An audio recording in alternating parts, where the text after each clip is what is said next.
Michaela, are you still working now? Yes, I'm sorry. I think I'll be able to head home soon. All you do is work. Even though we finally all get to live together, you haven't been fulfilling your duties as a daughter-in-law whatsoever. I appreciate you for taking the time to do the chores around the house. My work is very important to me. You are not fit to be a good daughter-in-law. Why are you bringing this up? When can I get to see the face of my grandchild? Huh? I have no idea why you decided to live with us. You say you have to work all the time, and because of that, you haven't been able to have children. Don't you feel bad for Simon? I have been seriously considering having children, but that is up to my husband and I. We are not planning on having kids right away. That doesn't matter. I want to have a grandchild now. You're a lost cause. I dislike you even more now after having to live with you. I apologize for not meeting your expectations. I'm hopeful about having children. In the long term, I hope that you can eventually look after my child. There's no way I can wait that long. The fact that you're my daughter-in-law, but you can't have children, is unbelievable. I wish they would just leave already. I don't know how to respond when you say such things. I don't know how to react. You're a defective wife. It would be best if you break up with Simon. Please don't say that. I'll be home soon. Goodbye now. I can finally kick you out of the house now. What? What do you mean? Ellie got pregnant. She did? That's wonderful. This is truly some news worth celebrating. We'll have no use for you any longer. Ellie is planning on giving birth when she comes home to visit. So, can you leave? Huh? Are you seriously asking that? Obviously, of course I'm going to prioritize my own daughter, who is pregnant, over you. Actually, why are you still even here? You were the one who wanted me to live with you. I have no idea what you're talking about. Regardless, I will be prioritizing Ellie, since she's pregnant.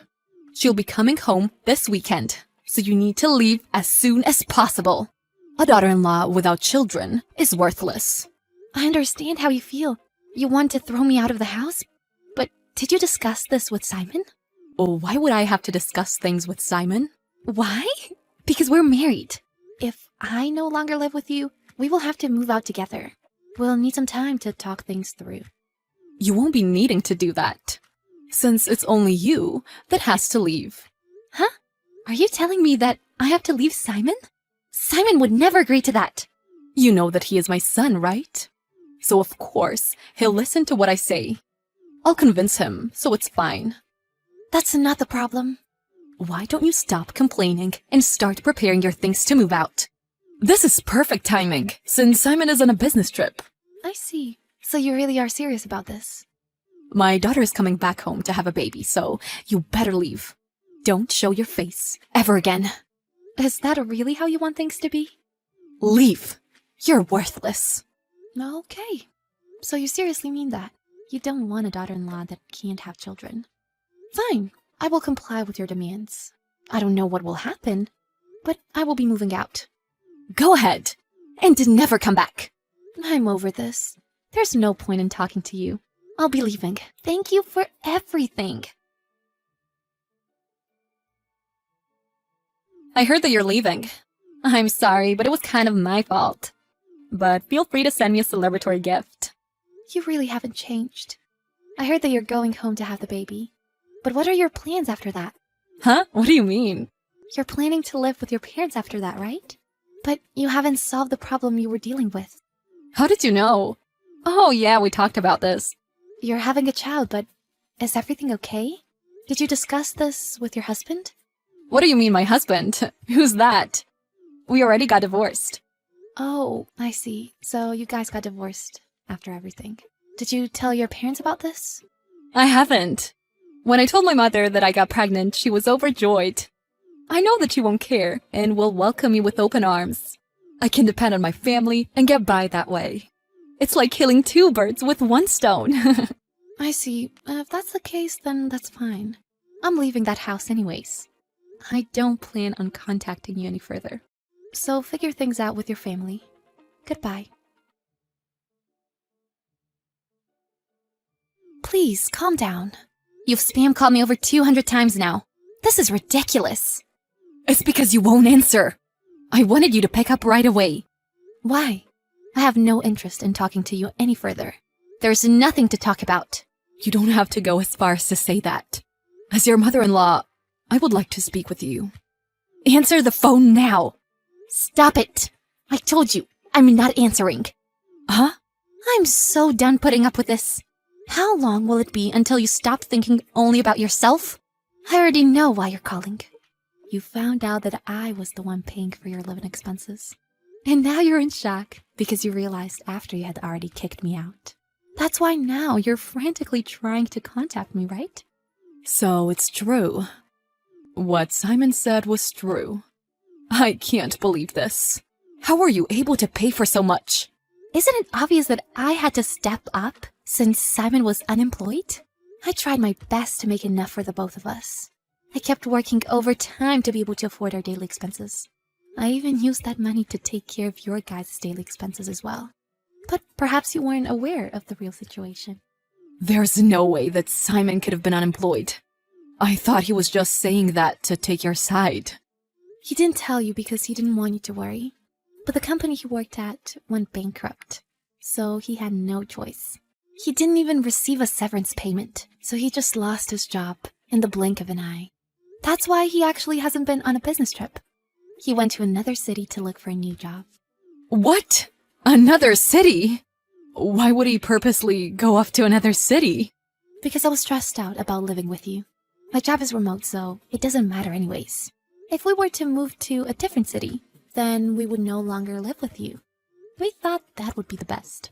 So you wanted to move out all along? Isn't it obvious? You kept asking me where's my grandchild. You even called me a defective product. How am I supposed to enjoy myself living with you? But the fact that you can't have a child is true. We want to have kids once Simon has been re-employed and starts earning a stable income. We discussed and decided this together. What? Really? Yet here you are, not knowing anything. You didn't know that I pay for your livelihood. And you call me a defective daughter-in-law who works too much? How was I supposed to know that? And now you can't pay for all your expenses. So you contact me because you're in trouble. I don't have any plans to help you out now. It's not my job. Wait, don't say that. I just didn't know. Come back. Help with your family's expenses. No, my husband has found a new place to work. So we'll be moving there together. And Simon is really mad about what you said. He's planning on cutting off ties with you. What? He wants to cut off ties with me. Not only you, but Simon too. Of course. You kicked me out of the house and proudly laughed at me. That's why we will move out on our own accord as a couple. And we'll also be breaking off ties with you. Aren't you being a bit dramatic? How can you say that? Ellie is coming home soon. So let's be a happy family together. What are you saying? I have no intention of doing that. Oh yeah, I didn't say anything because I assumed you didn't know. But Ellie's child isn't her husband's. What?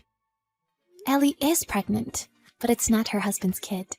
Her husband made her pay for some damages. And probably pressured her for a divorce. I have no idea what you're talking about. There's no way this is true. Ellie would never do something like that. Ellie's husband can't even physically have a baby. What? She kept cheating on her husband, which is probably why this happened. But now Ellie is in a ton of debt and doesn't know who the baby father is. Her husband couldn't handle her any longer. What debt? Hold on a second. So that means Ellie has already gotten divorced? Yep. That's why she has nowhere else to return to. She's probably planning on living at your house from now on, even though you guys will be barely scraping by. You have even more baggage to deal with now. But I know that you really wanted to have a grandchild. So I guess it doesn't matter that you won't know who the father is. This can't be true.